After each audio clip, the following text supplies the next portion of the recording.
Now we are live. Hey everybody, welcome to the show. Hello, how you doing? Hi, Steph B. Hi, Jasmina D. Hi, Boston. How you guys doing? Hey everybody. So, part three. Hopefully, it will not be like a shit show last time on Tuesday, where basically we got claimed for playing 20-year-old fucking news stories. It's the Catch a Predator. That's the thing. If you play any of that content from Catch a Predator, even if it's on the news, they're gonna ding ya. Man, they dinged us twice, and it wasn't like literally a news story. It wasn't even like the episode. No, anything with it got bad. It got bad, but we're here. We're here, so luckily we're not going to be showing any of that stuff. Hi, Georgia Peach. How you doing? Hey, so we're going to go through more about Chris Hansen. This is going to go into his questionable sponsor choices, and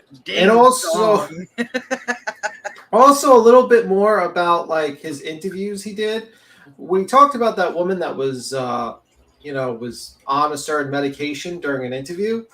And we're gonna probably go through that first, and then we're going to, after we're done with the sponsorship, then we're going to basically what is he doing now, and because surprise surprise, he's doing it again. He's doing Catch a Predator kind of again.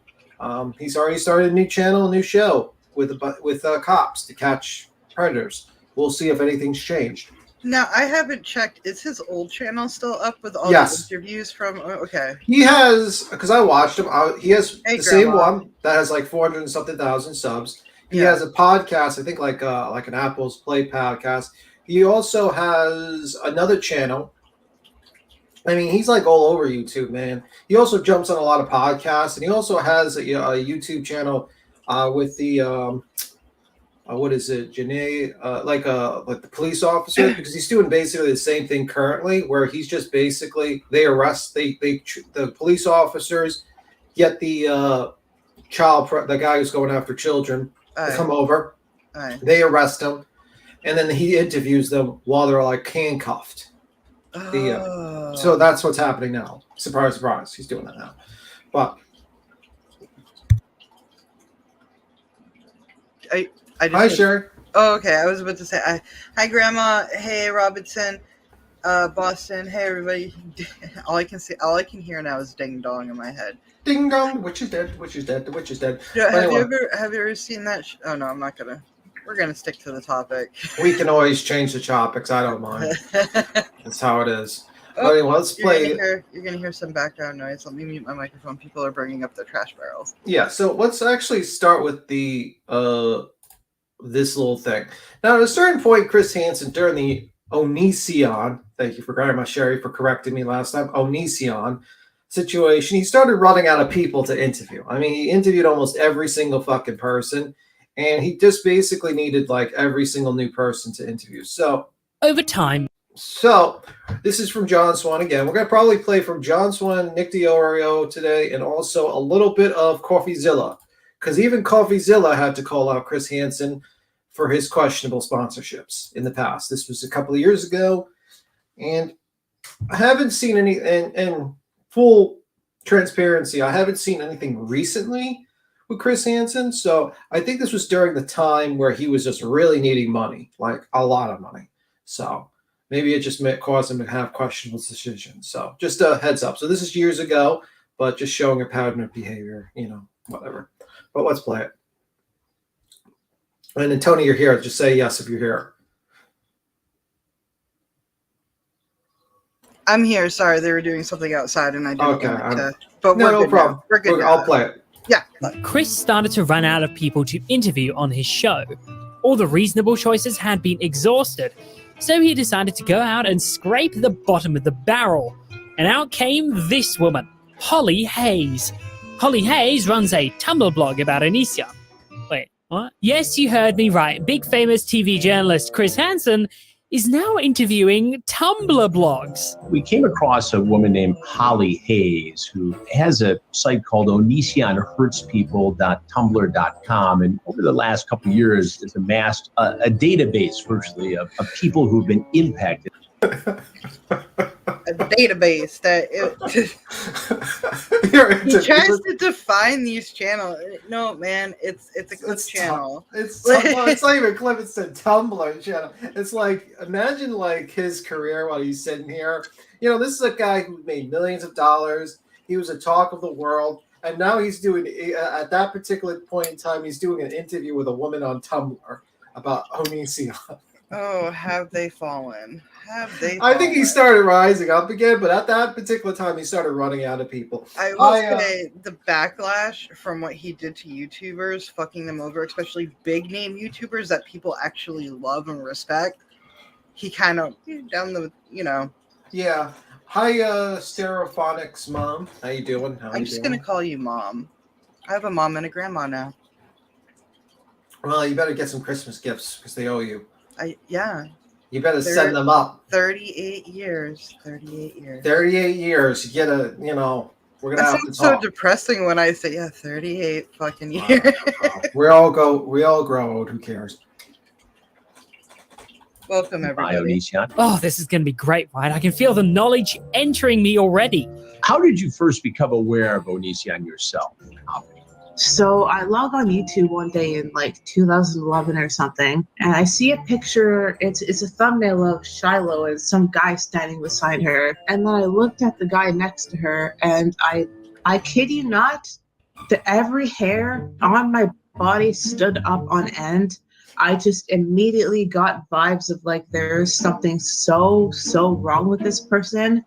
And ever since then, I've been following his career. It's like, when someone has a fever and you put your hand up to their forehead and you could feel the heat coming off them. Yeah, he's definitely. Look at this guy's face. Like he's like, yeah. Why is he doing the? He's just like, what? Like, it's like that.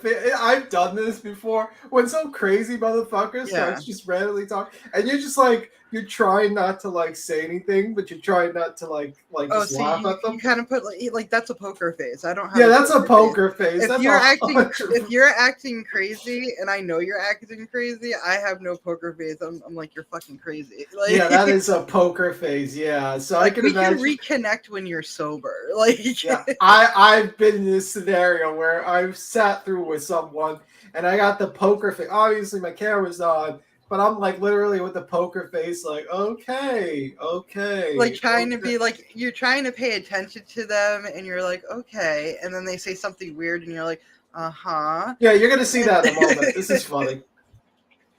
It was like that, but darkness. Now, if you thought that an alarming and hair-raising darkness emitting from thumbnails was crazy enough, Holly goes on to tell Chris that Onision has confirmed kills. On the more severe side, I have literally had people starve themselves to death because of Onision. Wait, what? And his rhetoric on YouTube. Now, when you say starve yourself to death, people didn't actually die. No, they died. You have cases where somebody died in relation to starvation. Pause it. Who is his...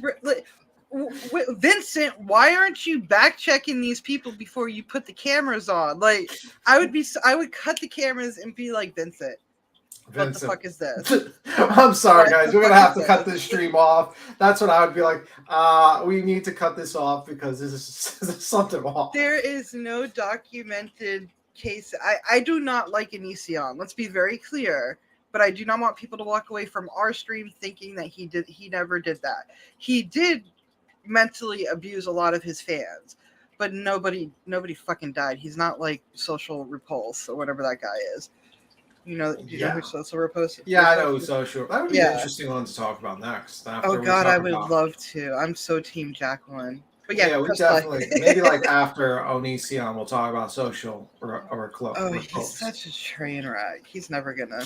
Strangely, I used to like that guy. I'm not shitting you in the beginning because I liked his music. Yeah, because I think I first saw him on a Leafy is Hero video, and I checked him out, and I was like, wow, that's interesting. And then I found out he was kind of. He's a douchebag. He's just a fucking. Well, my opinion, because we have to. But we'll get into that. Maybe we shouldn't get. Yeah. Yep. Now, when met with this baseless accusation live on air to thousands of people, what would a proper reporter do? Maybe ask for proof? Evidence, maybe? Say this hadn't been confirmed? Tell me about that case. Oh my god, this is so bad. This is horrible. This guy's like, tell me about that case. I go, Tell me about that case. No. Stop any person could be like any of us are like, stop the fucking camera now. Do not let this woman continue. Nobody likes Onision, but once you start lying to, Onision does enough damage to himself. We don't need to put lies on top of it. We call this a uni-rock situation, where a person embellishes when they don't need to embellish. Like, the only reason why he's embellishing and doing all these fucking at that time doing all those fucking interviews was because he was milking the shit out of the situation. He was getting hundreds of thousands of 100,000 view videos. He was slowly growing, because you have to realize at this particular time with Chris Hansen, he came onto the YouTube scene, and you know what? He was kind of down and out when he came. Yeah, he was struggling. Yeah, like this is a guy who was like went to jail because I don't know if he served jail, but he did get into trouble with bad checks. And bouncing. Yeah. And like basically he was just really not having a lot of money, and he came to YouTube very ignorant, and he kind of got really lucky because he found someone recommended the case, and he was getting a lot of views, and a lot of people were talking about, and he had generally a good community of people that liked him. Oh yeah, that all faded though. Y'all will see. He literally backstabbed the YouTube community. But do you know what's strange? Onision longer than him. Do you know what's strange? He's rebuilt that, like, I shit you not, like I've seen him in the Crime and Network channel being interviewed. I see. That's one of the things we're going to go through because he kind of lied. He kind of fibs on that one. There's a lid for every pot, though. There's people out there that like him, and that they're like, oh, we don't care.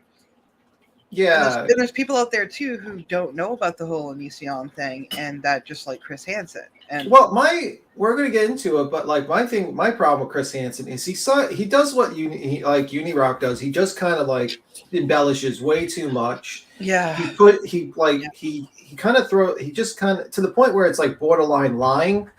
And it's like, wow, it's just strange. Stick with the fucking truth, or just don't say nothing at all. Like, why milk the situation for something bigger? Yeah.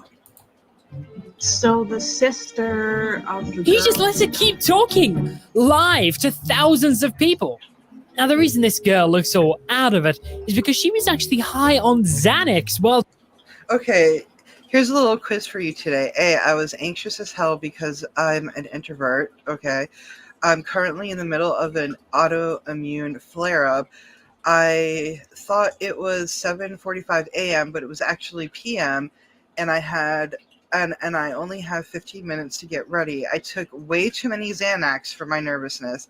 I had a cold. Onision makes me want to puke. All of the above. Guess which one? I posted this in the wrong blog. Laugh out loud, Xanax. Yeah, that was a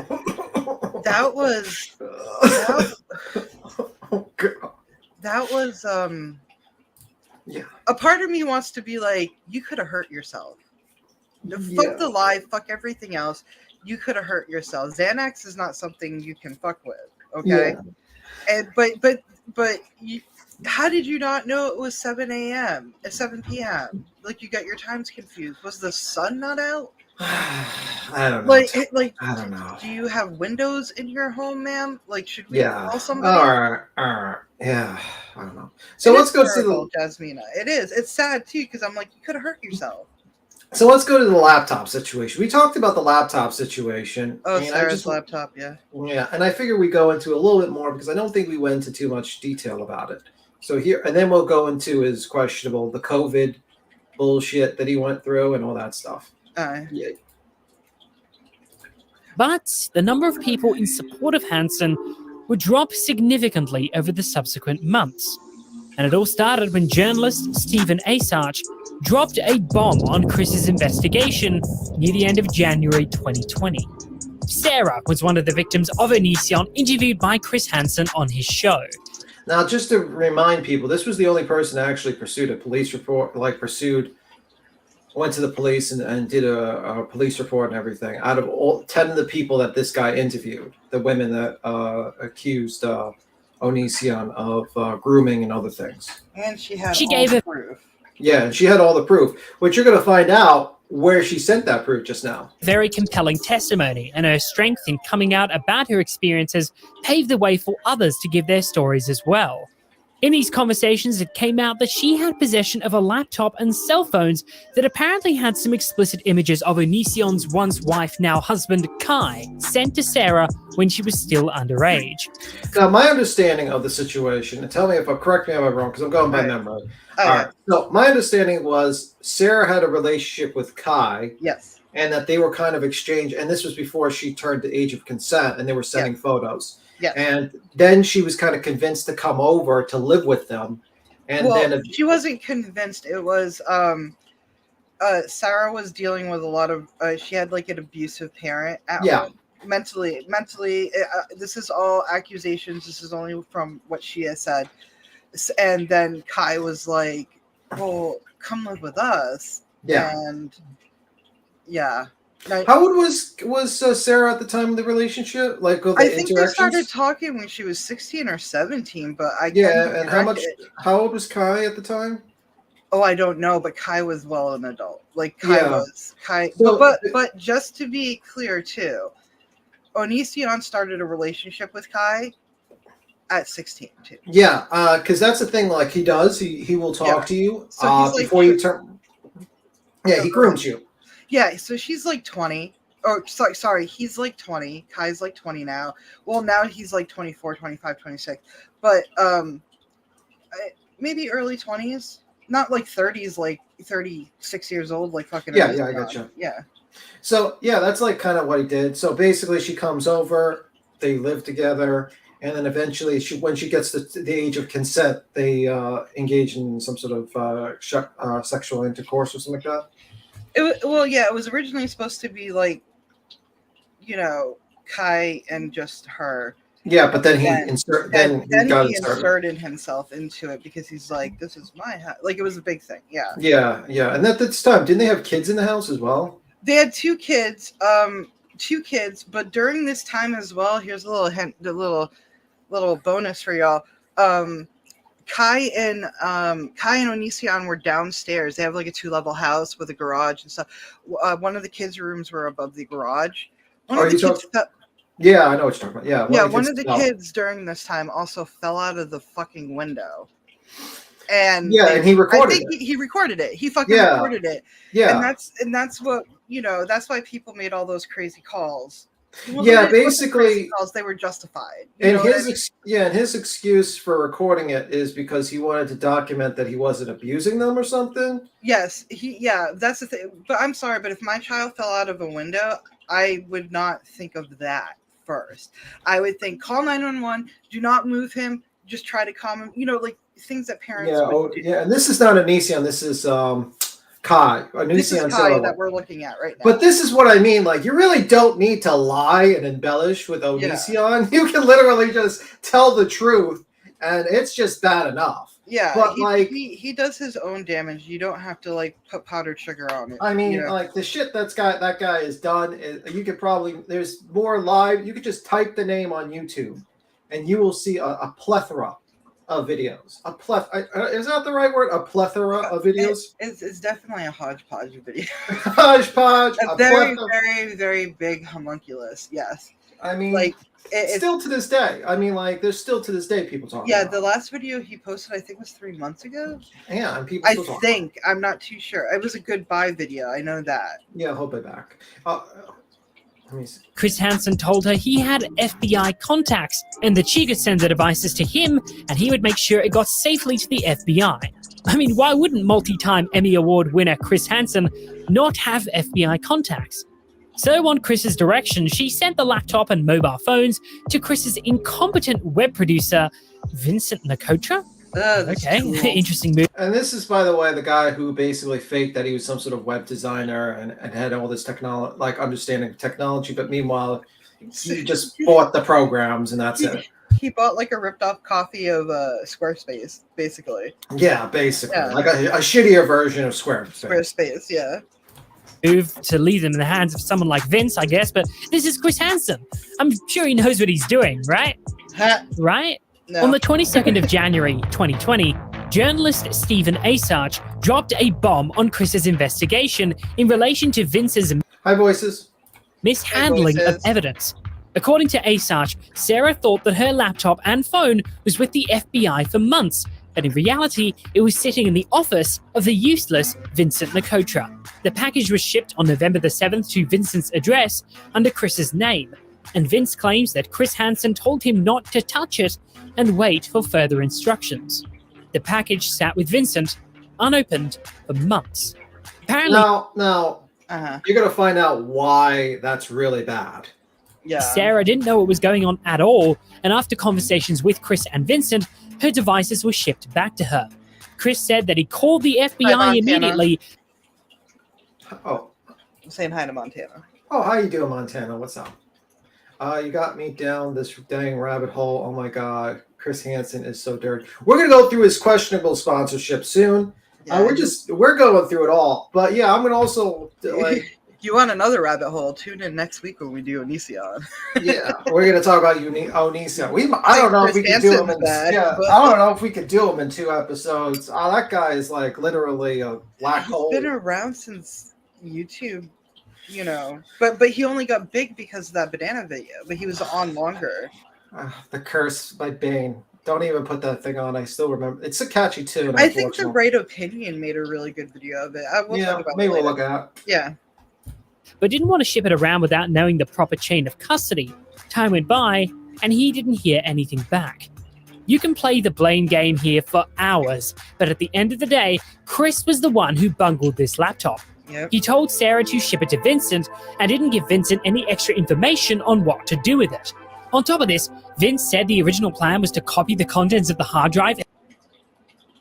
To say where it was groomed. So this is the laptop that would have the information, because remember what we talked about earlier was Kai was basically allegedly. I'm going to say allegedly because allegedly was talking to Sarah when she was 16 years old and groomed her. There might have been explicit photographs and conversations. So this laptop could be a potential evidence of grooming and other stuff. You know what I mean? So. And then sister says, this is from Vincent Manager's text. I was groomed and manipulated too boring to report on. And he says, it's not boring at all. Little do they know that your hard drive is being sent to the FBI. FYI, I am going to install a new hard drive and rebuild your laptop. You can't. That's evidence. What? Why? No, take the fucking. Oh, God, no. Did you find anything? This is why I hate people. What do you mean rebuild your laptop? Like, don't touch the evidence. Like, here, I have a blood DNA for you of this fucking murder. Oh, let me put bleach on it, idiot. Oh my God. Did you find anything? And what about my phone? There's a lots in there. The most TBH. What's TBH mean? I don't even know. To be honest. Okay. I don't know these fucking slangs. I help you. It's okay, Grandpa. Yeah. Grandpa, whatever, bro. Are you also sending me a copy still? Yes to both. Why would you be touching evidence? Oh my fucking God. Exactly. It's like having blood evidence and going, let me put just like a little dollop of fucking bleach on top of it before we send it to the FBI. Yeah. Oh my fucking. But we could find the Zodiac killer. Yeah. To the FBI? Like, what? You can't do that. That's tampering with evidence. Any competent criminal defense lawyer would get this thrown out immediately. That's the level of amateurish conduct we're seeing here. And make no mistake, it was all because of Chris Hansen. This event sparked a revolution of... All right, so now we're going to go to Nano Vapor Biotech. Okay, so this is during the whole... Faithful. Hey, Rowan. Hi, Rowan. Hi, Faithful. How you doing? Let me read the comments. In my mind, I had mixed up Chris Hansen with Chris McDonough. They're pretty close associate. So I was even more incredulous about what I was hearing until I just realized my mistake. Yeah. Oh yeah. Okay, that could happen. Last breadstick, how you doing? Last breadstick, how you doing? Hey, breadstick. So this is, I think, during the time, and this is kind of where I tuned out on him. Honestly, I did not pay attention to Chris Hansen at this particular time. I think I only really paid attention to him at the beginning of the Onision stuff, and then I kind of tuned out on him. So I didn't know about this shit until recently. Yeah, it was fucking horrible because people like me who have an 8th grade education, who lives in the fucking ghetto, not very smart. I'm not a very smart person. I knew, don't touch the laptop. Once you got it, bring it to the cops. It makes no sense. This is fucking stupid. So let's play the nano. Could it? Coronavirus. Well, they said coronavirus enough. We're probably going to get a Wikipedia thing on the bottom. Damn it, yeah. Explaining what coronavirus is. Thank you, YouTube. We already fucking know. Yeah. In March, the coronavirus pandemic took the world by storm, and rightfully so. At the time of recording, there are over 13 million confirmed. This video is about a year old, so about what is it? Yeah, this is about a while ago. This is during 2 years the pandemic. old. Yeah. During the pandemic of 2020, that's when the whole Onision and Chris Hansen thing really truly blew up because people were fucking home. All they could do was content. Obviously, the pandemic numbers are different, but just realize that this 2 years old. Cases and over 600,000 deaths worldwide due to COVID-19. So, with such a shift in focus and a hot topic like this, what do you think Chris Hansen will do? Good evening and welcome to Have a Seat with Chris Hansen. You are now on the front lines in a battle against a predator called COVID-19. Yes, folks. Chris Hansen, former host of To Catch a Predator, is now producing streams on the coronavirus pandemic. For his first very insightful stream, he interviewed a company that claimed to have one of the greatest inventions in scientific and technological history. A pandemic-ending vapor for commercial applications that they claimed would kill the coronavirus for up to 70 to 90 days. A representative for Nanovapor Biotech, the company in question, went on Chris Hansen's show as a medical expert, but started rattling off about his product about halfway through the stream. As you know, many household cleaners are quite good at killing various microbes. The issue is that once you've cleaned, if someone touches that surface 5 seconds later or a minute or an hour later, you've infected that same surface. Our company, Nanovapor Biotech, has come up with a solution. We have a non-toxic, water-based, no residue product that can be applied to any surface. And not only does it immediately kill the virus, but incredibly, our research is showing that it will kill the virus for up to 70 to 90 days. 70 to 90 days. If it seems like these people were born yesterday, that's because they probably were. The website domain for this revolutionary product was registered the day before the stream on Chris Hansen's.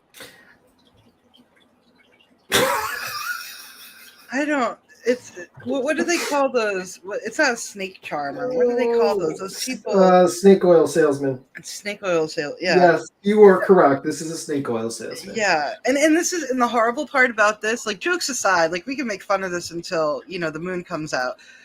Jokes aside, people were dying. Yeah. Like we've lost loved ones, and then there's this fool who goes online. And guess what? None of us have ever heard of this until and I Googled it, and I don't think there's been an update to the actual anything since 2020. Like I checked their it's so stupid. I actually Googled Nanovapor Tech, and I was just seeing if was there like an update, and really it's just a bunch of old articles. I mean, the last update I read was from 2021. Wait, registered abuse contact. What is this? Is this an abuse form, like a AR report? No, this is. I'll rewind it for you so you can listen. No. I'm reading the website domain for this revolutionary product was registered the day before the stream. Yeah, it's just abuse. That's just the email for abuse contact information or something like that. Abuse contact. I don't know what that is. Registered. I don't either, but that's weird. Yeah, whatever. On Chris Hansen's channel. The website was, as you can see, very well crafted. I mean, look at the resolution of these pictures here.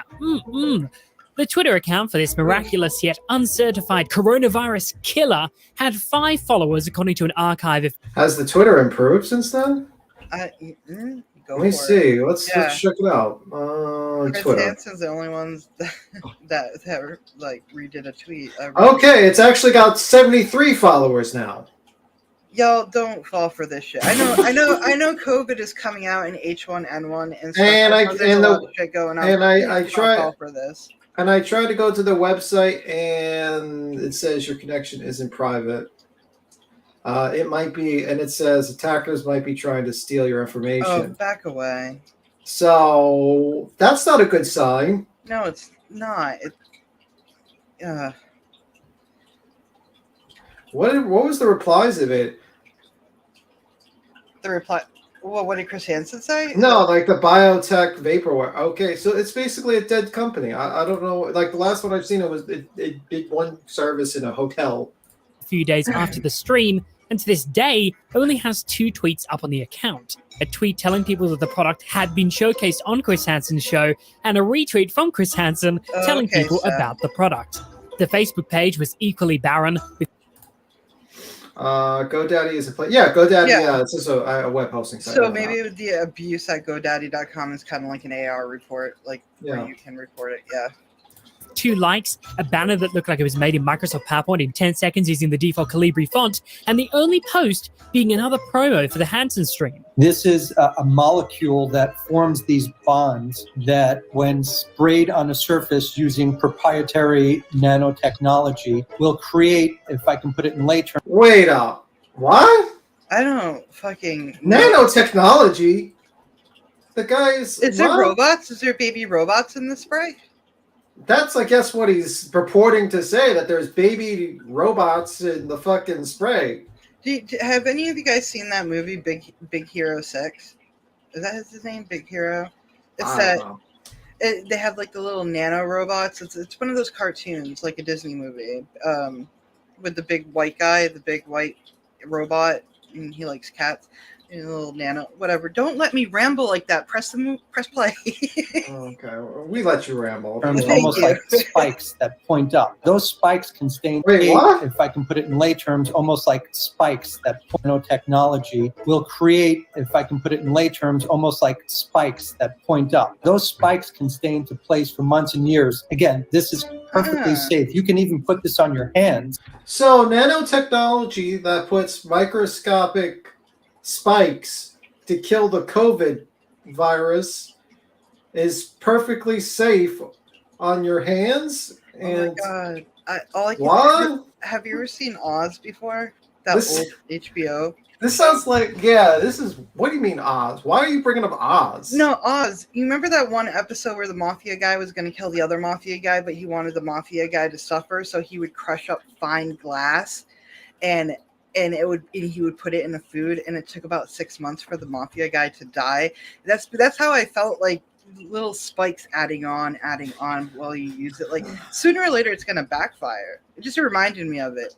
Good show. Yeah. Go on HBO, watch and it. Your hands would kill the virus for up to 24 hours. So it's a very safe product. Now if we go back to the website for a minute. How does it not kill the good bacteria? This is why YouTube puts up those warning COVID things now. That's why this is why. It does actually have a case study linked that is supposed to measure the effectiveness of their product in a real-life setting.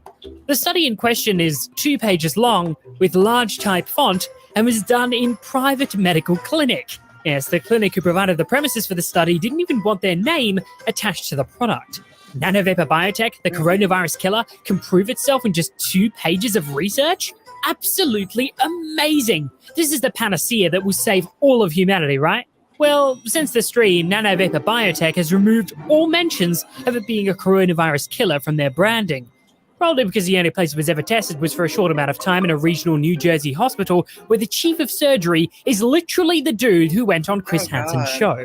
From what I can see, there is no proof the product actually worked at all. Chris Hansen not only allowed these people to come on his show to promote this product with no valid research to back up their fantastic claims, but was also most...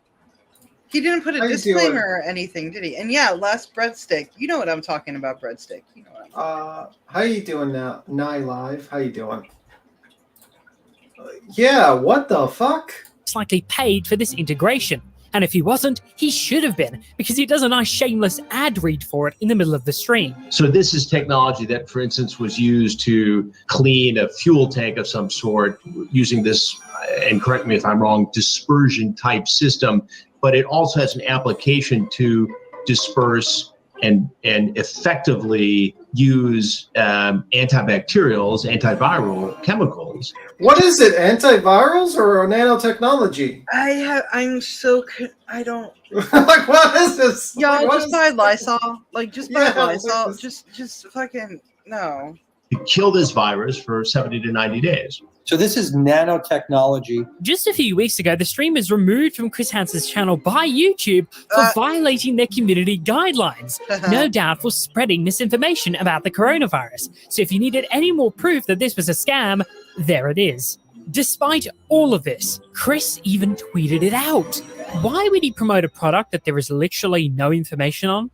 Well, he seems to have done it quite a lot. Do you guys know Pablo Escobar? Oh yeah, this is the Escobar phone. Escobar. So if you don't know what we're going to get into, basically, the Escobar family created a brand of phones, and you are going to hear a little bit about it. But yes, he advertised the Escobar phone. Hey guys, Chris Hansen here of Hansen vs. Predators, and to catch a predator, I just wanted to tell you all that I've seen this amazing new smartphone called the Escobar Fold 2. It appears to be the best phone out right now. I've been looking at the transcripts, so have a seat, check it out. Remember, Right? I'll be watching. You know, Colombian drug lord. Oh my god, I'll be watching. What the Didn't he escape during this time? Like, didn't he escape? When did he escape? What do you mean escape? He died. No. Oh, I'm thinking of the other guy. You're thinking about El Chapo. Escobar's I'm been thinking- dead for a I'm very sorry, long time. I'm sorry, y'all. I'm getting my drug dealers confused, and I do apologize for that. This guy is dead. Yeah. The other guy is alive. He's dead. He's been dead longer than most people's been in this life have been alive. What are you talking? I got him confused. I can't keep up. Yeah, I'm not sure He's a how well moron. this man's. Let's see what the hell happened to this doctor. See, Actually, Steph even gets him confused. See, get confused. You don't know. we're just being nice to you. That's the truth, man. Tell the truth, guys. Be kind. I'm not being kind. I'm evil. Be kind. Gentle. Let me see. Marazzo. Is the phone still a thing? I'm actually gonna look it up. What is it called? The Escobar phone? What happened was he's going to get into it, but basically they made this phone, but really what they did was put gold paint, like gold stickers, over Oh a my Samsung phone. Oh my god! You literally, when you get the phone, your screensaver is his mugshot. Yeah. That's your first screenshot. Like a lot of people bought it. They're scraping it. Yeah, it's just that's very illegal. But again, I mean, duh. Oh, I'll play it. I'm gonna play it. Shawana Escobar's phone number is public. All right, Apparently you get her phone number too. That's so crazy. I'm not saying Yeah. the phone number. I'm just Yeah, saying please, it's no, crazy. no. I'll be accused of doxing Escobar's family. I don't need that. Pity. You know, that's the last thing I need. Someone's gonna make a video They and be just like, came out with a "Beat!" new phone. They're gonna make a video. Beat Tim doxed Escobar's family on his live. What a piece of shit. Laura's gonna probably start the live up defending. Defending, yeah. Believe me, no. If you look up Escobar phone, then yeah, you'll see. Or a narco-terrorist who was the founder and sole leader of the Medellin cartel, dubbed the king of cocaine, the wealthiest criminal in history, monopolizing the cocaine trade into the US in the 80s and 90s, and was also responsible for the death of over 3,000 people. Yeah, him. Well, the brother of the late Pablo Escobar, Roberto Escobar, the former chief of assassinations, decided... The chief of assassinations. What a title. The chief of... Former title chief of assassinations. The chief of the of cartel. assassinations Medallion. hired Chris Hansen to advertise his phone. Ay, Quitty. Okay, Chris. Pity. to take the family name and capitalize on a new market: smartphones. Escobar Inc. says it's releasing an advanced smartphone with a foldable screen. I'm not new to electronics. I'm a person that has liked electronics for a long time, and we wanted to come out with a telephone that was different than all others in the world. Swedish entrepreneur Olaf Gustafsson is CEO of Escobar Inc. The best technology in the world is to have a foldable phone right now. We are changing things. We are the new Steve Jobs, and we are trying to get some fresh air into. Spoiler alert, it didn't work. It didn't work. Yeah, it didn't This go business. anywhere. We saw headlines. Hey, Of, Muffin. Now, this guy here is this guy actually does like tech reviews, by the way. So Yeah. he reviewed the phone, he bought it, and he did a scathing review. Like he went deep, like he really exposed a lot of bullshit they were talking about. He actually got a knife and like peeled off the tape and saw Samsung on it. You might see it in this one. of another new Escobar Fold phone. It was the Escobar Fold 2. And once again, there were articles, there were headlines, there were even some they videos made of two this new phones. thing, a $400 Escobar folding phone that looks like this. It's looking kind of familiar again. Oh, that's just a Samsung Galaxy Fold. You take a bit of that gold off of the hinge on the back, and right underneath is that Samsung logo, right where it's. That's illegal. Is Samsung a part of this at all, or No, was they were Samsung, not like, a part of it. They were not a part of it. How big are your fucking balls for you to do this? Well, he was You the gotta chief. think. He was the chief of assassination. I mean, so, true. I mean, he does have gigantic balls. True, but I The just CEO it's just weird. Yeah, I'm just saying the CEO is the chief of assassinations for Escobar family, so I guess he had very big balls. Right. If you die on one, do you get your kilo delivered? Right? Dial one to Right? get It's not even dial even- two to get someone assassinated. Yeah, like even burner phones don't even have the brand name on it. They play. Hi, Sleuthman, what's up? Hey, Sleuth. Hi, Faithful. Hey, Supposed Faithful. to be. Okay, you may be thinking, why on earth are we talking about Pablo Escobar? And how on earth does this link back to Chris Hansen? Well, Chris did a little promo for this phone that Escobar used on their website and YouTube channel to advertise their product. Hey guys, Chris Hansen here of Hansen versus Predators. And to catch a predator, I just wanted to tell you all that I've seen this amazing new smartphone called the Escobar Fold 2. Oh, God. It appears to be the best phone out right now. I've been looking at the transcripts. So have a seat, check it out. Yeah, Remember, all of us were like that. It boggles my mind that Chris Hansen would promote anything with the name Escobar attached to it, but this whole story becomes even more inexcusable when you find out that the Escobar Fold phones were really just a scam to steal money from innocent people. But the Galaxy Fold costs $1,800, and the Escobar Fold 2 costs $400. So how are they pulling this off? My theory is that they are going through orders, finding the names of YouTubers or just people in tech media or people who they think will talk about the phone if they get it, and shipping those, and then just not shipping the rest. Since then, the clip has been copyright struck and removed from Escobar's channel. Hansen definitely didn't have the rights. Hansen struck his own advertisement on the Escobar phone. This video no longer available due to copyright claim by Chris Hansen. See this. To that either. He doesn't have the copyright to his face, but hey, we'll just. I own the copyright to my face, which is what you use without permission. You were clearly desperate to use someone who gets views to help your video get boost. LOL, too bad. Gloss over that. As you may have realized by now, this Chris Hansen clip came from Cameo. Cameo is a site where you can pay celebrities God. various amounts of money. He's still on Cameo, by the way. And if you want to get him to actually say some weird, I think someone named Star got him to say some weird shit. A lot of people got him to say some weird shit. Yeah. Well, I mean, like, listen. I mean, If anybody wants a custom message from me, I'll be on Cameo. why would they pay you? They can get you to say things now. They can type in the chat and make you read it. I'm not gonna read the chat anymore.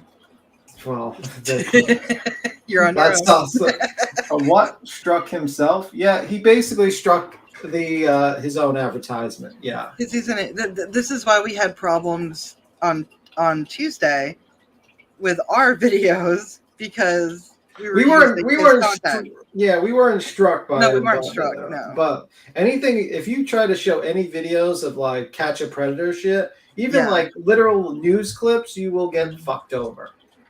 I don't know why. I don't know what deal with the devil they've made where like it's just crazy. to record a video message for you.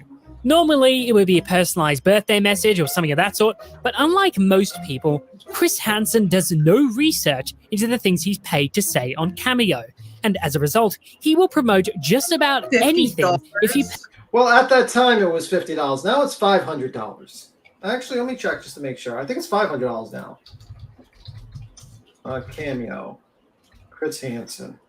I've never done Cameo before. I know my friend has done it. Y'all know, well, I've talked about her in the know with Erin Glow. Erin Glow. She's done a Cameo before for her boyfriend Derek, and it was the guy from Terrifier. Actually, wait, I was wrong. Book a personal video, $75. Yeah. Book a live video call, $250, and $3 for a message. Hey, nonsense. How you doing? So you can get a message from Chris Hansen for $3. I'm gonna make a Cameo. I could be a millionaire. I'm pretty adorable. Okay, you're delusional. You're not helping You're my delusional. self-esteem at all. Listen, I don't think anyone could get paid I'm to say adorable. anything. Ask Grandma. Okay. Pay him $50. Chris Hansen here of Hansen versus Predators. To catch a predator and have a seat with Chris Hansen, I'm going to need... To catch a predator, It's like when Daenerys Stormborn, Breaker of Chains. They're just giving off all the titles. Yeah. To catch a predator, I teamed up with the chief of assassinations with Escobar to advertise their phones. Not the look he thought he was getting. Seat because Honey Milk has finally created an OnlyFans. What? Honey Milk? Who's Honey Milk? Honey Milk has finally created an OnlyFans? Look it up. Look it up. Wait, look it up. We got to rewind. Honey. See, Grandma says I'm adorable. I'm handsome. Wait a minute. I'm sorry, I'm doing a fucking uni rock and I'm pausing through. Anybody's named Honey Milk, you're gonna have to do a double take. Do not even share the screen because I really feel we're gonna get dinged. Yeah, I'm not sharing any OnlyFans fucking things, but I'm just okay. I have to look at. Need everyone to have a seat because Honey Milk has finally created an OnlyFans, daily uploads and direct communication. Now I'm gonna need you, Tim. Have a seat right over there. Wait a minute, he said Tim? That was not talking to you. Did you do it? Shit. You did a thing. There was a thing. We got to clip this. We got to clip. Somebody clip it. Oh fuck! He's talking to me now. We gotta listen closer. I don't know. I didn't see this part, so let's see. Direct communication. Now I'm gonna need you, Tim, to have a seat right over there. That's right.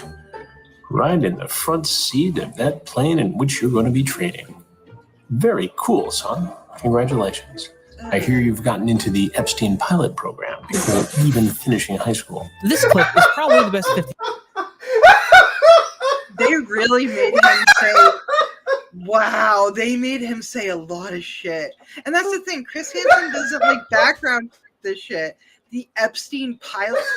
Do you not hear the words coming out of your mouth? I would refund that person and be like, you're a fucking idiot. Like, So you're a part of the Epstein flying program?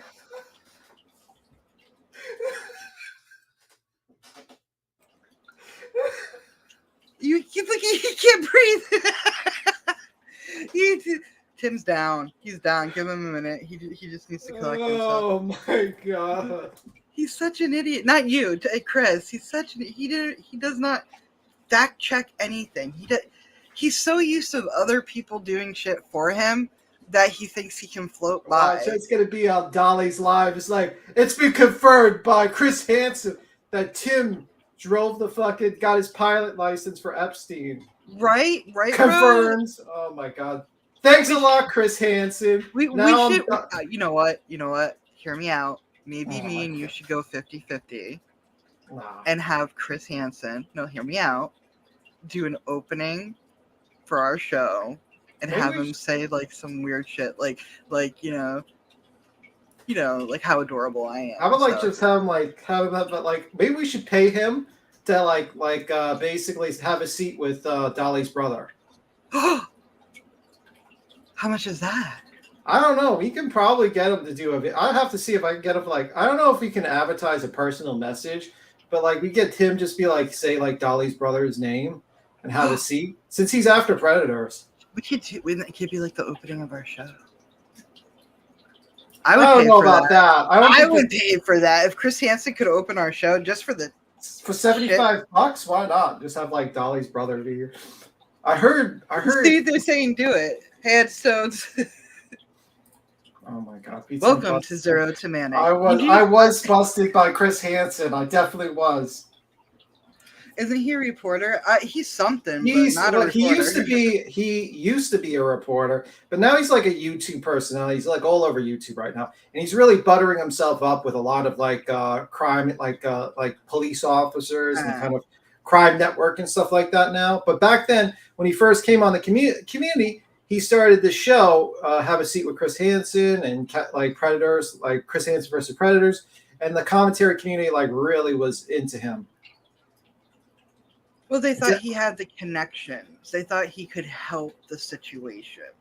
Okay, well, I gotta see, man. You know what? I'll try to do a cameo. I'll try to see if I can do a cameo. Like, I'll get Dolly's brothers. You would. That's the thing too. And all of a sudden, it will be like 3 days from now, and at like 3 o'clock in the morning, he'll send me a video, and it's gonna be Chris Hansen.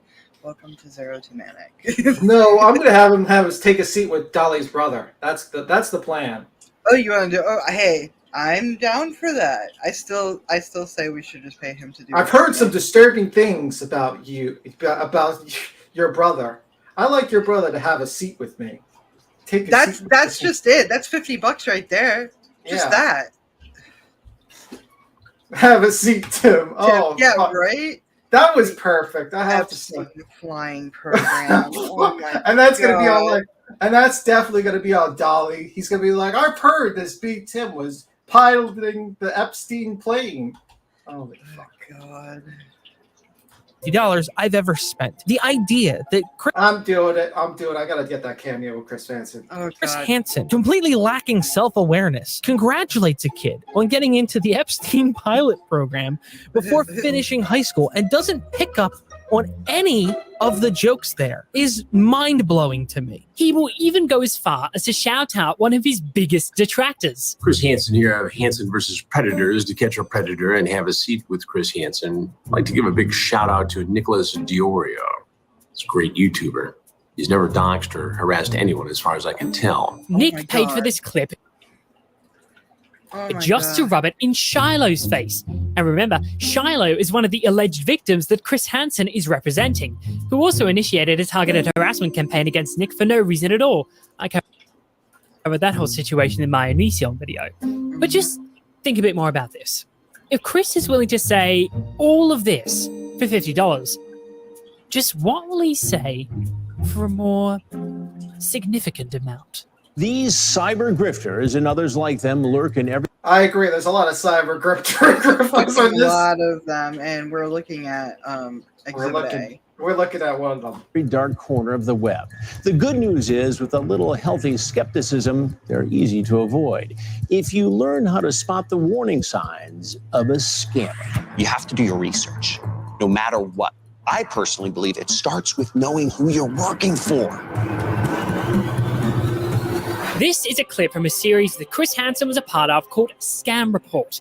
If you've never heard of it, I don't blame you. It was only published at the beginning of this year, and you can only really get to it from a direct link to a website that other people have to send to you as part of a massive pyramid scheme run by fake guru John Crestani. You can do this even if you have no experience. You can do this even if you have no tech skills, even if you don't even have a computer, or if you're not even 18 years old. Now, what is John Crestani telling these kids to do? Well, to sell his product, to sell his fake guru system. Search for my last name, because the product we're going to be selling is actually my product. So what he does is he says, hey, he posts. So is his advice to employ child labor to sell his product to other children? Oh my God. And I'm confused. What is his product? His product is the product? Is that what it is? What's his product? It's a book. It's a book. It's a book on how to make money. So the product is the product. Yes. I hate people. Chris Hansen didn't see through this. a bunch of videos about how to make $100 a day on Twitter, Instagram, WhatsApp, whatever it is. And then he tells you, sell my product. Now, I get these messages all day long that ask me to sign up for different business opportunity programs via text message. And this is the same sort of Yeah, those are called scams. Yeah. message that you want to use for your message that you're going to send out via Twitter. According to this video, this... Wait. Did he just say, like, to send... Wait. Yeah. I must have missed something. For different business opportunity programs via text message. And this is the same sort of message that you want to use for your message that you're going to send out via Twitter. According to this video, this scam report episode was sponsored by Pendragon Labs. And you won't guess who owns Pendragon Labs. Yep, John Christ. So he created to stop scamming. So a scammer paid for an episode with Chris Hansen to warn people about scamming while advertising his scamming product. Oh, that's evil genius level. That's literally. Hey Texan. Hey Texan. What the fuck?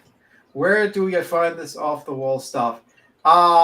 We have a lot more. We've been on YouTube. We've been on YouTube for a long time. I can show you some interesting stuff. Oh, tune in next week. I also watch a lot of weird stuff. I was literally watching, like, before this live, I was watching some lady had a giant knife collection, and I was watching all the knives that she had for an hour. So you find the weirdest shit, like grooming dogs and stuff, and chiropractic dogs. Yeah, and horses. The hoof repairs. Hoof repair. I do. A lot of people watch hoof repair. I've actually seen like a lot of people. Oh, I watch it. Yeah, that's one's common actually.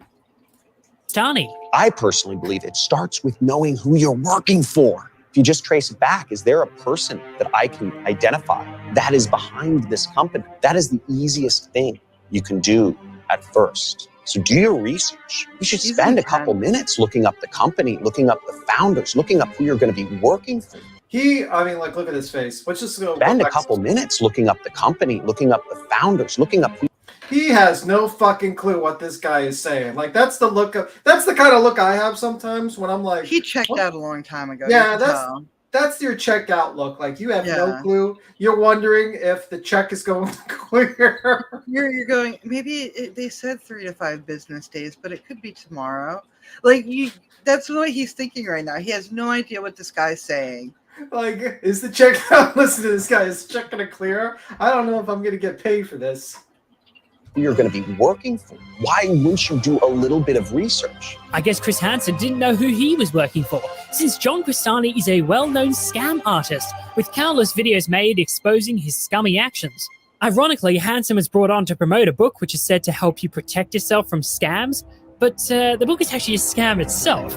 John Cristani's statements contrasted with the extremely shady website that this video links to doesn't really make a lot of sense either. There are more scams out there on the internet than there are legitimate opportunities by far. Just because it's marketed as free and easy and it can make a ton of money, don't just fall for any shiny object that's thrown your way. Cristani's revolutionary book is advertised as costing only $1. But when you go to their payment section, it adds a magic $40 monthly fee on top.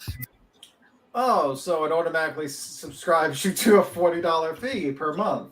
Oh my god! That you probably didn't pay attention to. You sign up, you get hit with $40, and he makes $40 for a book. Follow the grain. I follow the grain. Hey, follow the grain. We can't. Where I'm at in Boston, we can't even go outside without a mask because it's bad on the east side, like with the Canadian fires. Yeah, I know. I was laughing at Texan and what he said. Everybody's gonna clip it and say that you were laughing at what I was saying. Well, listen, there's worse things I have said that people can clip. I'm sure that's gonna be the least. Yeah. I mean, listen. For a subscription to their service. It's hard to overemphasize the importance of research when embarking on a work-at-home business. And this book is a great place to start. It's filled with the wisdom John Cristani gleaned from years of trial and error and is available to you now. So essentially, Chris Hansen was given a sum of money to promote a make money from home scam. that use his name, reputation, and influence to draw in unsuspecting victims to John Crestani's den of deception. I'd like to introduce you to my friend Benjamin and his friend Benjamin and his friend Benjamin and Benjamin and Benjamin and Benjamin and Benjamin. This is what's called 10 racks, as they say in the hood. There are more scams out there on the internet than... I'm going to give a word of warning to people. If anyone comes up to you with a money gun and talks about trying to make money super quick, hit the X button immediately and leave. Yeah. Because... Hey, rapper. No, oh, yeah, see, I only have to deal with the smoke. It looks like Silent Hill outside. But yeah, Canada's having it worse right now with the fires. So, energy to them. They need the energy. What are you confused about, rapper? There are legitimate opportunities. Let me see. What was it? Hey, rapper. Oh, I'm confused. What are you confused about? We're talking about Chris Hansen, and we're talking about his questionable sponsorships that he's done in the past. He doesn't do research. Basically, in a nutshell, he doesn't do research, and he looks like a baboon. Yeah. It rained there. Yeah. See, yesterday was horrible. My host, I don't mind the smoke, but the smell. The smell was getting bad. I lit like every candle I had in the house. I had to send a... I don't know what that means. Yeah, because Hansen's awful.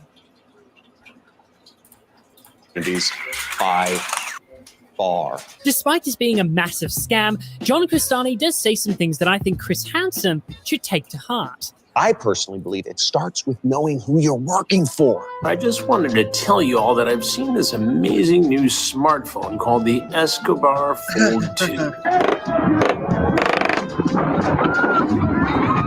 It appears to be the best phone out right now. You should spend a couple minutes looking up the company, looking up the founders, looking up who you're going to be working for. Looking up that you're working for the chief of assassinations. Right? For the Escobar family. I've been looking at the transcripts. Why wouldn't you do a little bit of research? So have a seat, check it out, and remember, I'll be watching. But surely this is the only scam. I gotta have him say, "I'll be watching you, Dolly's brother." He's watching, but there's not a thought behind those eyes. I'm definitely gonna see. You're gonna do it. I'm definitely gonna do it. How long is the wait time? Does it? I'll probably after this stream. I'm probably gonna try to get him. I'm gonna have to write up like a little thing that he can't like just immediately reject, and just like have Dolly's brother being said as like have a seat. Dolly, I've heard your brother has been into some questionable things in the past. I would like him to have a seat with me, Chris Hansen. I hope we don't have to wait for that. I really hope we don't. I think that's that's probably not going to be too like alerting for him. That he's going to be like, wow, that's really So he might say that. He might. I might have to. I could probably add more shit to it too. You see, I don't know. That Chris Hansen is promoted, right? This is obviously a one-off thing. He just made a mistake. Okay, Chris, just don't do it again. But while I was scrolling through Hansen's Twitter in research for this video, I came across a tweet from February showing Hansen in a studio. We know that Chris has promised new investigations for ages, so was this finally proof he was working on something fresh? Hold on, what's that there on the floor? That's in hearts. Wait, this isn't a new investigation. This is another scam! Hansen's branding is all over this website called Debt Relief Secrets, where you can pay $40 to have a book sent to you that is supposed to give you the key to dramatically reduce your debt. The website screams. I can give you a way. Don't use credit cards. And also, car payments are terrible. Don't get those car loans. I just saved you $40. Scam. And it gets even worse when you get to the testimonials section, because the scripts they gave to the different actresses to promote this book are pretty much identical. This taught me so much about creditors. This taught me so much about creditors. I finally feel in control of my finances. Yeah, I can give you a tip. Just don't have creditors unless it's for a mortgage for your own house that you're living in or a rental property that you're going to rent to people and make money from. And for the first time, I finally feel like I'm in control over my own money. And I will never be taken advantage of again. I will never be taken advantage of again. Everyone should read this. Really, you guys. You want to read this? Oh my gosh, that's bad. But I do remember something from John Cristani, though.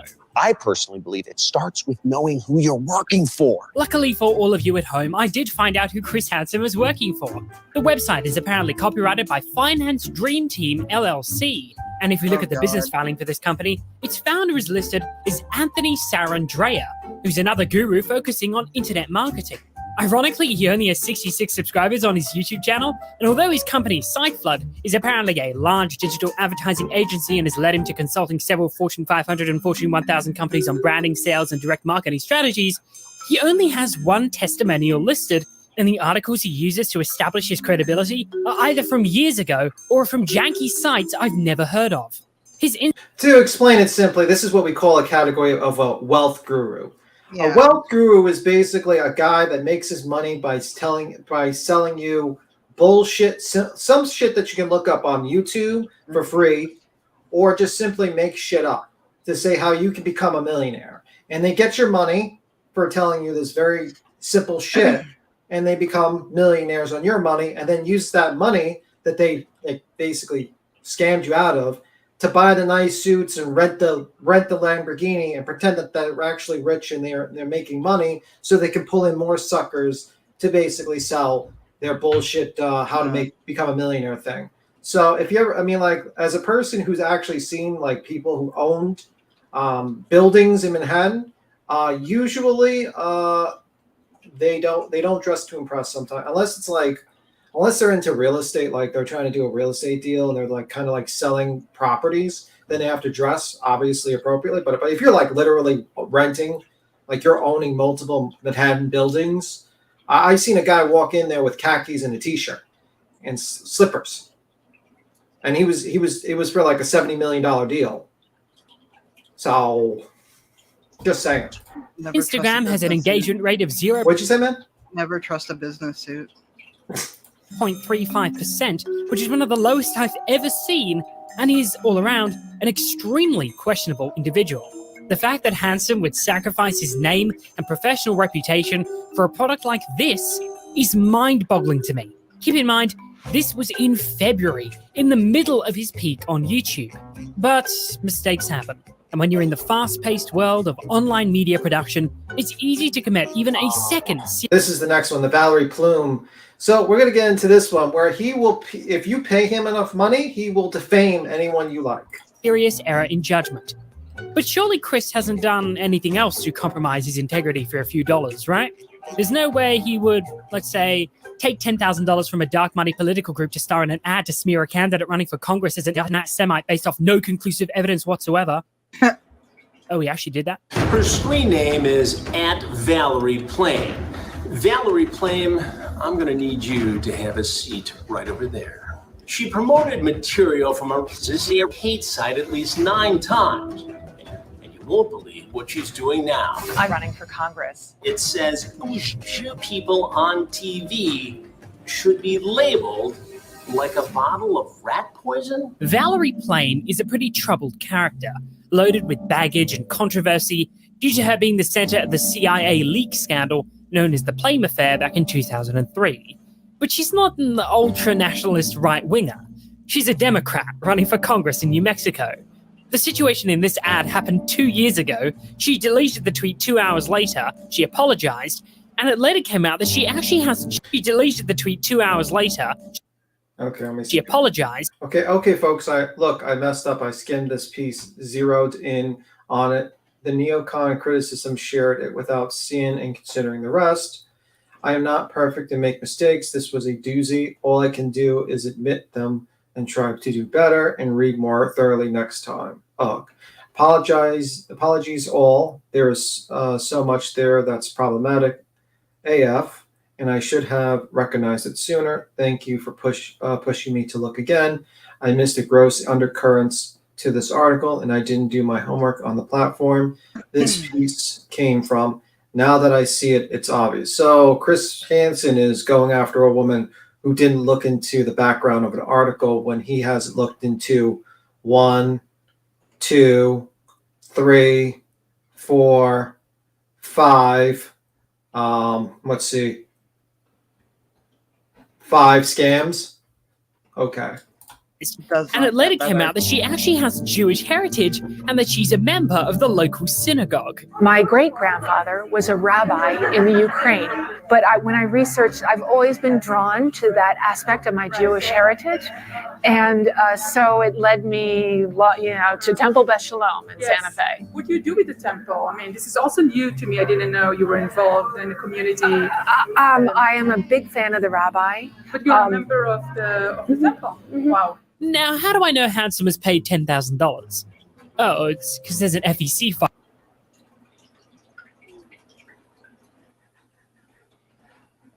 What's happened?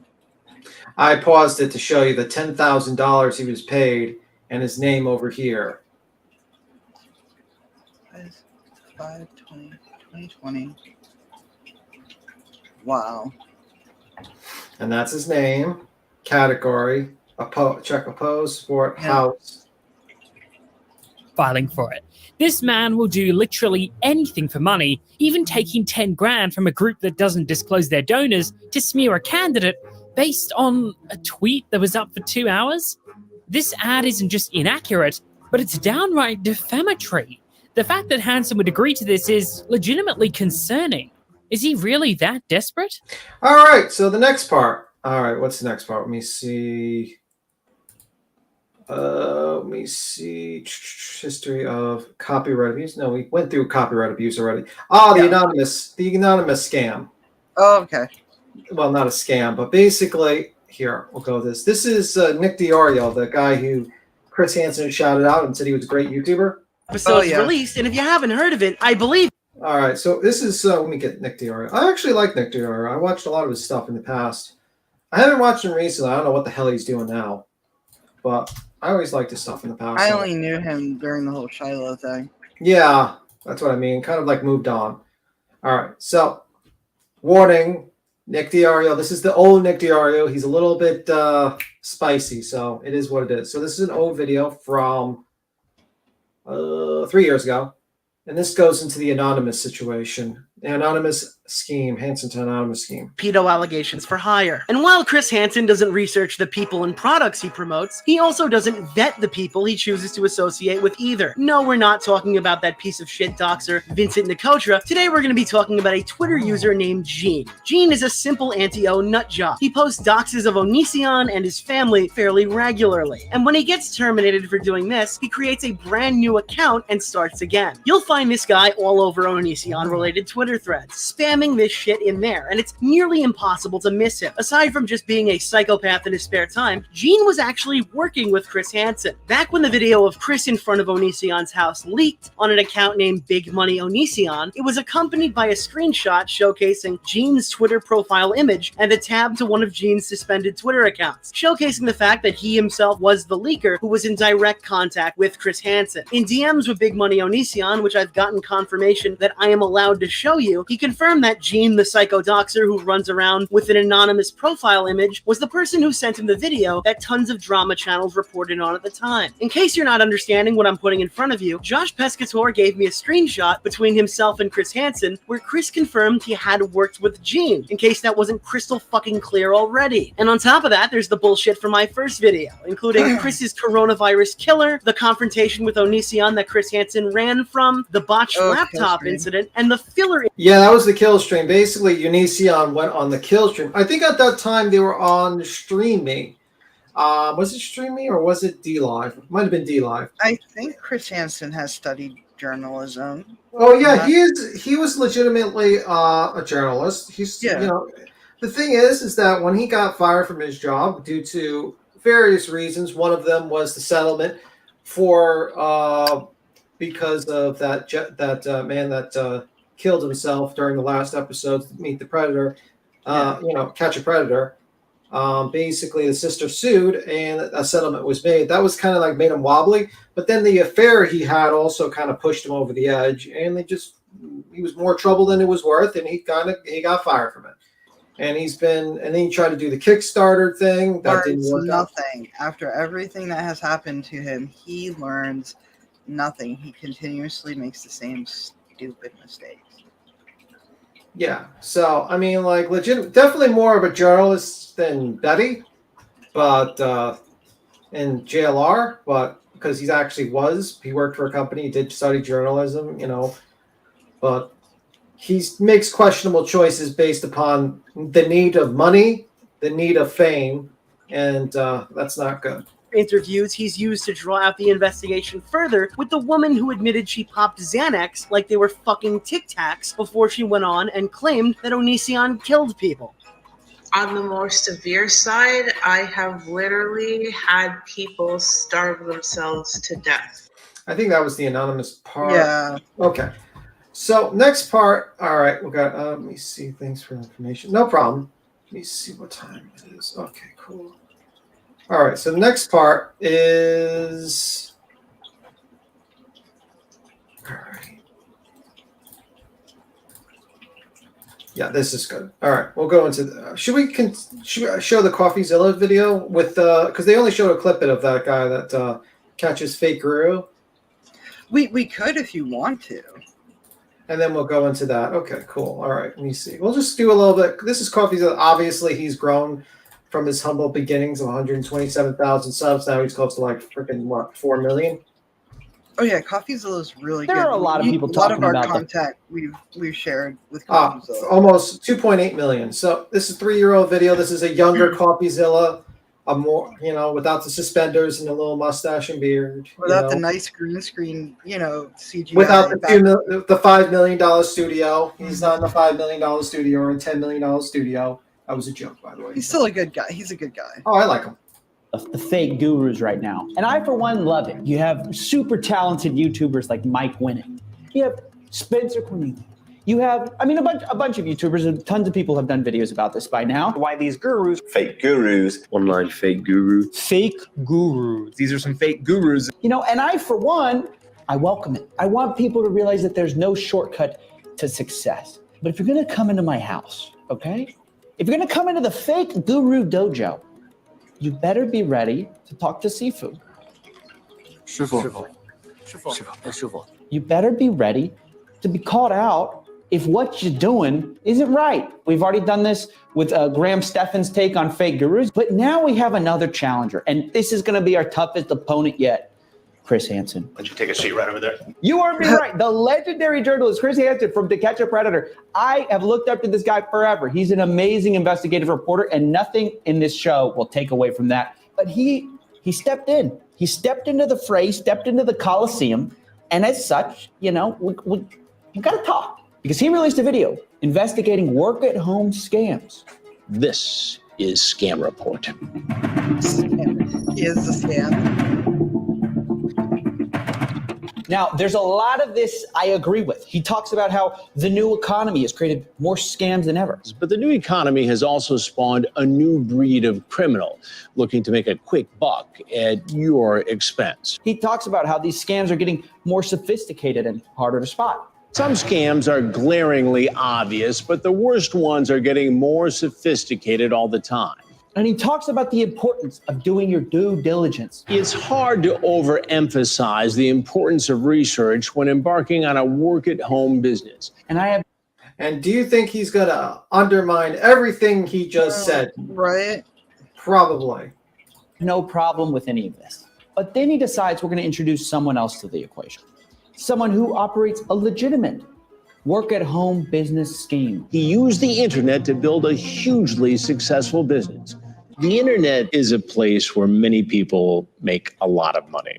No shit. Is it really just a matter of discipline? I'd always told myself I was going to be an entrepreneur. I was trying to make money on the internet for years.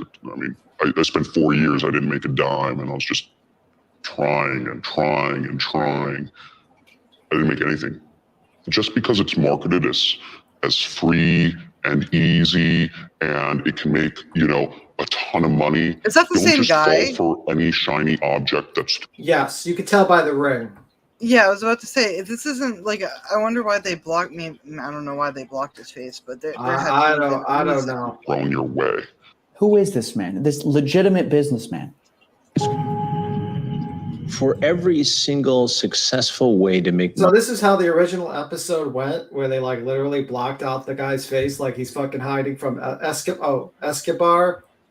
he probably heard about Chris Hansen, his connections to the chief of assassinations, and probably was very careful. It's literally that's the thing. If you look it up, it's on the website. It literally says, chief of assassins, like former chief of assassins, former chief of assassinations. What a title! There are 100 ways to get ripped off. 100%. 100%. Why block off his face in the beginning and then do a reveal? That's what it's John Crestani. Yeah. There are more scams out there on the internet than there are legitimate opportunities by far. No shit. Oh my gosh! Okay, let me try to explain what this is like. Let me put it in Chris Hansen terms. Imagine Chris Hansen created a show called To Spot a Predator, but then he invites a predator on the show to explain how to spot a predator. That's how ridiculous this is. John Crestani has been featured on the show many times. We've debated, we've done a bunch of shows. I'll put a few links in the description where you can watch how we've covered him in the past, our public debate together. But this guy is not some squeaky clean work from home guy. Okay, let's check out this method to literally copy paste ads to make money. No, First off, no, you don't want to run a business. With the fake money from Wish everywhere, and the cranberry or the ginger ale you're pretending is like Don Perignon, like the cringe, red flags fucking everywhere, red flags. Okay, press play. Make money. First off, you don't want to run a business where you have to actually like buy products and like ship them out to people. You don't want to have to do any work for it. Search for My Last. You don't want a business that produces any product or ships them out to people or work? And look at this website, man. Like, this is 3 years. Saying, give me money. That's it. Just give me like, money. I don't know any business that does that. That'd be fantastic. Too bad there isn't. Name, because the product we're going to be selling is actually my product. Get your kid on this. Get your 5-year-old on this. I'd like to introduce you to my friend Benjamin and his friend Benjamin and his friend Benjamin. There are more scams out there on the internet than there are legitimate opportunities by far. And he's posing as like the spotter, the expert. He wrote a book about it, and he's selling that book on the video. I mean, this could be your opportunity to work from home. Like Chris Hansen is selling the book. By now, you might be wondering if a home-based business is the financial answer you've been looking for. All right, so we got that. Now we're going to go to more of a recent one, which is about May 6, 2022, so a little more recent. So he went on Law and Crime Network, and he reiterates the story about the. Reiterates the story about that suicide case. Yeah. Now there was one part that caught my eye, and he talked about. Let me just play it, and then I'll get into it. Actually, let me not explain the whole thing. So this is from Crime and Law Network. This is Chris Hansen being interviewed almost a year ago. And this will show you an example of how he kind of changes things up to kind of cover himself up, and I'll tell you how. An assistant district attorney, if I'm correct, that was down in Texas, that basically put himself in a position that he was. He had 2 different chats with 2 different decoys online, and he never showed up at the Sting House. This is in Murphy, Texas. He was an assistant district attorney in a neighboring county. And in fact, just 2 weeks ago, we did that episode on the podcast, we got a lot of new scoop on that, by the way. Could love to hear it. Bill Con. Hey, Red Rock. Yeah, hi, Red Rock. I tried to look for that damn podcast. I could not find it. It's like not titled. It's like on Apple, and I tried to find it and listen to it, and I could not find the episode he was trying to. So sorry about that. I did look up one thing a couple of things he said during this interview, which was kind of glaring. And the cops go out to arrest him the next day. As they would anybody else. Now, they were doing this as a courtesy as opposed to make a big show out of it and arrest him at the DA's office the next day. Right. Now, this is a part. I read an actual article back then, and the district attorney was pissed off that they didn't wait for him to go to work to pick him up that day, and that his main problem was that he believed that the whole thing was set up for the show. With the cop cars coming to his house while he's videotaping, instead of just waiting for him to head to work the next day and just pick him up from the district attorney's office. So that's a little bit of a fib there. That's a fib. The whole courtesy thing, and that was the point of contention. But there's more to it. The last video that we did on Tuesday, I think it's part 1 or part 2. Part 1, yeah. Part the one 1, we got themed a lot about. You get to see exactly what he's trying to describe. Yeah, I don't think it's a courtesy when you're literally planning a film crew to film a person who's a public figure and then basically put his face all over the internet. That's not the situation. Mind you, I don't give a fuck about that guy. I think the world's a better place without him. The guy. Yeah, it's hard to sympathize. But but this is the problem. It's like you don't really need to lie about a guy being a piece of shit. You kind of just don't want to acknowledge any faults, and that's particularly my problem with the situation. You'll never hear Chris Hansen say his faults. Maybe the network should not have been paying a third party that was who basically not only just picked and choose which predator to go after and let 85 other predators not go after those 85 predators, but only went up to high profile guys that can make TV shows. Maybe it should have been just handled by the cops. And so that the evidence wouldn't be mishandled, because sometimes there was issues with the fact that the evidence was not handed to the cops by the network.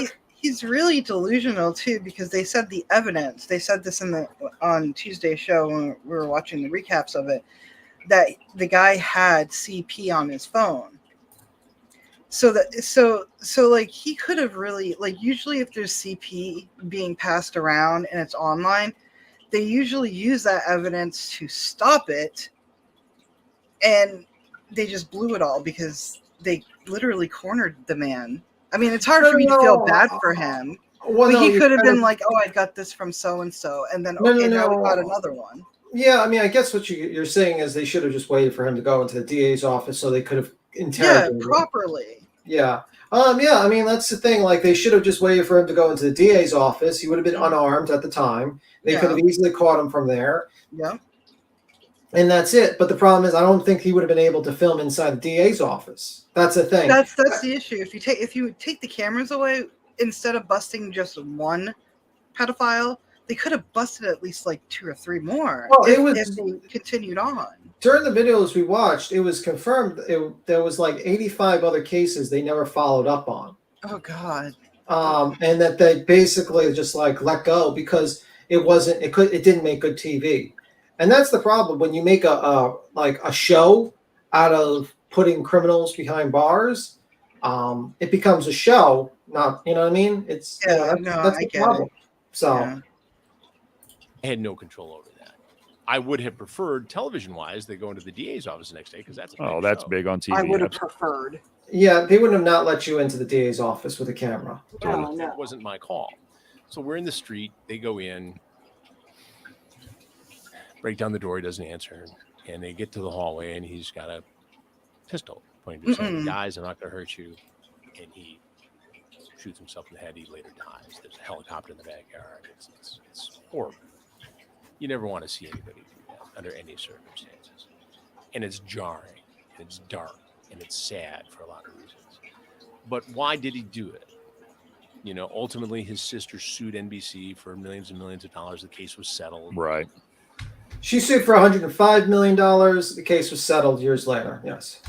For a lot of different reasons. A settlement comes out of insurance policy. You go to trial, which I'm confident we would have won. It comes out of the news budget. It ties up months and months of my time. I'm sad for the sister. I truly am.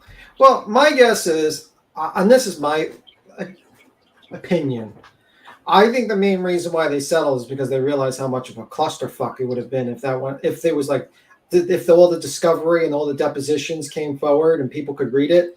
It probably would have fucked with it could have opened themselves up to more problems. Yeah.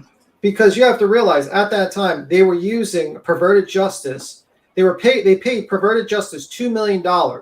And this was a nonprofit, apparently. But meanwhile, the nonprofit, and this is 2006, each one, he was making about 120 or 140,000. I gotta look it up again per year, which for running the charity. So the majority of the money for the charity was going in the pockets of the people running it, and it was incentivized. And also, there was issues with evidence handling, that it wasn't going to the proper authorities. The evidence. There was the problem of picking and choosing who to prosecute and who to go after. There was also a problem with what was it? What's that word? I'm trying to remember. It's in my head. Entrapment. There was an issue of entrapment because a lot of times, if you actually read the transcripts of some of them, it was actually the people who were working for Perverted Justice who was incentivizing the commitment of a crime a lot of times. And that usually is that usually goes into entrapment. Is like, an example would be like me and Tony go to the bank. I go to Tony and says, hey, let's rob a bank. Here's some guns. This is the bank we're going to rob. Here's the plans, and this is the day. And Tony's like, never even thought about doing it. And I'm just like an undercover cop, and I'm giving you all the materials to rob the bank. You know what I mean? Red Rock says the awareness Chris Hansen brought to this horrible crime led police departments across the country from the task forces that are still in place today. Just thought, if you haven't already, I would. Well, I can understand. I will say this. Chris Hansen did inspire a lot of people, and there's a lot of organizations out there that have decoys that bust. But they do it. They don't think about it for a show, though. My issue is not the fact that police officers do it. Hey, Queen. My fact is the issue is that I don't think a television network, should have been handling evidence or paying a third party to handle the collection of evidence. It should have been the cops. You know what I mean? Because I can imagine like a lawyer. I don't want any of these scumbags to get off because of a technicality, and some of them actually did get off on a technicality. Yeah, DA did not prosecute a lot of the people that were picked up afterwards, and there was a lot of guys that got off because of this. And if this was run like with like the police force, that would have been great. And I also think one more thing. I just want to say one more. Yeah, thing. Go ahead. I would also think like a lot of people I get a lot of people give credit to Chris Hansen, but maybe you should give credit to the police force more credit to the police force that actually did the arresting. You know what I mean? Like, just saying, like, I feel like they get very underwhelmed. Like, they don't get really the praise that they should have gotten in this situation. More lines like everyone thinks like Chris Hansen's the guy that caught all these people. And it's like, no, it's the cops. You know what I mean? It's Perverted Justice that made it. But yeah, it is what I'm trying to find there was this group on Facebook I was following for a while. They were called Cobra UK. These people took place. It took place in the UK, mind you, but there was like a Cobra chapter in the United States as well. And how they did things was perfectly done. There was, before they even went to go meet the person or the person went to go meet them, there was a cop on call. Yeah. And they filmed there's proper ways to do it. Oh, yeah. Also, there was an issue of warrants. Warrants were gotten for some of these suspects for their arrests or something like that. So there was an issue with that, and there was a problem. And also, the fact is that they didn't even need to actually show up at the house. That was just for television. They could have just simply went to the guy's house and arrested him. If I could find the Facebook page, I will. It must be on my other. But yeah, he inspired a lot of people to go out and do something, but they learned you got to do it right, because we're not doing this for a show, or they're not doing this for a show. They're doing this because they want to get these people off the fucking streets. They want to keep their kids safe. Yeah, but the reason, more likely than him worried about Dateline being involved, was that ultimately, when they did the forensic examination of his laptop, they found multiple images of child porn. And in a recent episode of my podcast, Predators I've Caught with Chris Hansen, we learned from one of the police officers who then was working for Murphy that also what was found on that computer was evidence that helped convict Conrad's boss the DA of that county for financial mismanagement of the office and theft of money. He ended up doing federal time. He's the one who got on TV and criticized everybody involved in the investigation. And, you know, and he then goes to federal prison for crimes, some of which were exposed on Conrad's computer along with child porn. Who's the bad guy there? Yeah. Okay, so that's the thing he also fibbed on.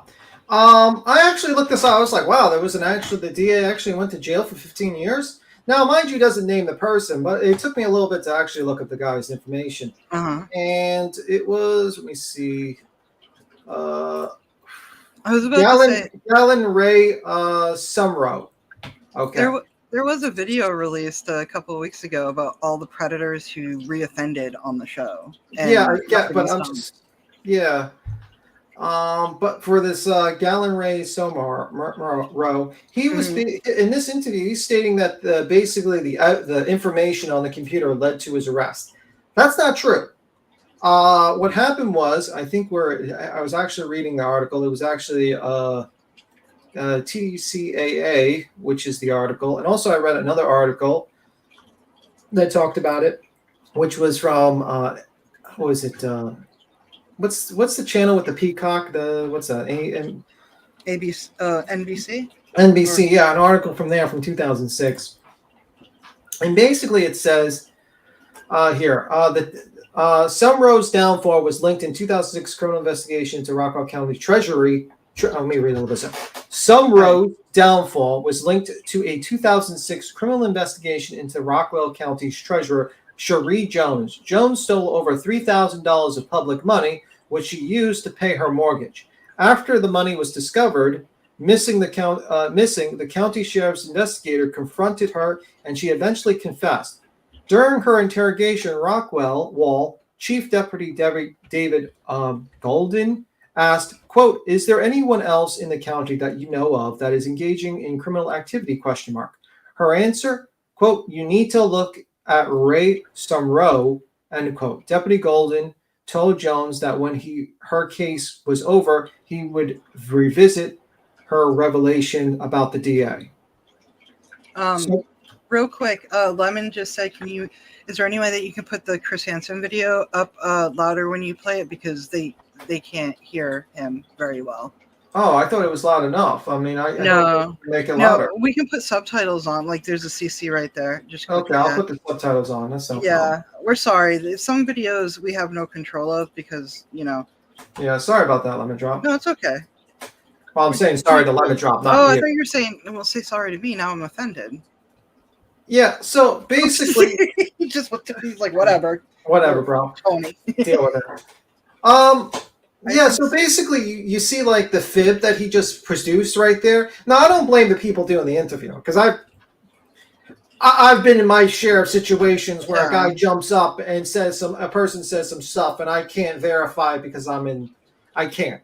You know what I mean? There's certain things you're not going to be able to verify on the fly. It's just how it is. And this is over 20 years ago. So I don't hold nothing against these guys for not knowing that this guy just fibbed to them.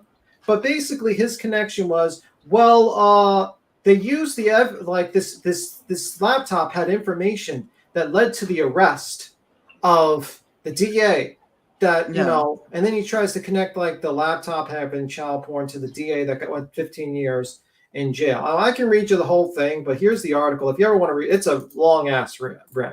And I don't think you guys want to hear me just reading for like fucking 20 minutes of an article. But here you can read. Red Rock says, I think the social media guys that try to copy Chris Hansen, there's some of them out there. There are some of them out there that I'm just like, what the fuck are you doing? Yeah. Like, don't, but then there's other ones out there that are working with the police. They're, their number one priority isn't to make content. It's to bust people. What about the Edie, what is that? That gentleman, that YouTuber, the black gentleman that was like he's 300 pounds. It's like EDP. Oh, the big or something. guy. Yeah, and something. Yeah. Because they mishandled. It was like an amateurish thing, just like they did the same thing Chris Hansen did. They got him over. They confronted him. The guy never went to jail. No, and he's back. And he's back on YouTube. Yeah, and shame on YouTube for allowing him to come back. And this is a guy who wanted what? Was sleep with a 14-year-old girl? Yeah, a couple times. It wasn't just one. Yeah, EDP 445. Yeah, absolutely. So it's like that's what I mean by like not handling by the police, because evidence collection is very important. Just because you arrest a guy doesn't mean he's going to jail. You need the evidence collected properly, and I just don't agree with like this kind of like collusion with like network TVs and entertainment. It's a crime. You know what I mean? Like that's my big problem with it. You know? Like that's the thing. Are you doing this to protect children? Or are you doing this for content? Or money? Yeah, and another is that you just saw how easily Chris Hansen just lied to these people. Oh yeah, he just basically tried to make it sound like the biggest detractor of his, that the evidence was found. What is he insinuating? That somehow like Bill, the comrade, had black like material in there that connected stealing of money or something, or you know what I mean? It just doesn't make sense. He's almost like a robot, isn't he? Like I feel like there's no thought behind it, even when he's doing he's kind of like a robot. I think that's just how he does his newscasting. It's like his, he's a journalist, so he knows how to like really sound professional and really like you're hanging on every word. It's like like talk slow but not too slow. Slow enough that people are forced to listen to you to every word. He's very good at that, Chris Hansen. But I'm just saying, like Chris Hansen, this is the problem with Chris Hansen. He's kind of like Uni Rock, where he just like fibs or he expands on shit that he doesn't need to expand on. It's like just tell the truth for money. So anyway, let's continue this. Well, and that's the thing, even and kind of just to relate that even back to live PD, some of the stuff. It's like there's people that are doing things wrong. They get caught, but they want to blame it on the show. It's a lack of accountability for who the person. And listen, that's a problem in society in general now. It is, but there's an overcorrection sometimes. Absolutely. And I don't know the nuance of the details of the live PD situation, but I do know that it's a great show, and I have a lot of respect for Dan Abrams and the people involved in it, and go way back with him to our days at NBC. But I also know that people can gin up something. You go after a bad guy predator, and we've done this with stories on the YouTube channel where we've gone after people who come back at you. And then you take them out of the digital world, and suddenly you're doing a documentary like the one we did on this guy Onision that we did on Discovery Plus, and you get them back into your ring, and then you take care of business. Right. You see what I mean about fibbing again? The documentary was hailed as a complete fucking debacle. He's basically discounting everyone's criticism of him, of his multiple lies, his questionable sponsorships that he's taking. Let's just say that much. Oh, I was wondering stuff. Sorry to cut you off. I was wondering stuff about that message. I was like, what is she trying to say? But it was your puppy. Welcome to the show, puppy. Oh, okay. Welcome. How you doing, Theo Farmer's wife? Theo's Farmer's wife. Theo. I'm going to call you Theo. Easier. Welcome. Yeah, but you like now you notice, boy, like if you watch episode 2, that we did, that went through all the criticism of him, and like now listen to this again, you'll see how much full of shit he's sounding. See, but I also know that people can gin up something. You go after a bad guy predator, and we've done this with stories on the YouTube channel where we've gone after people who come back at you.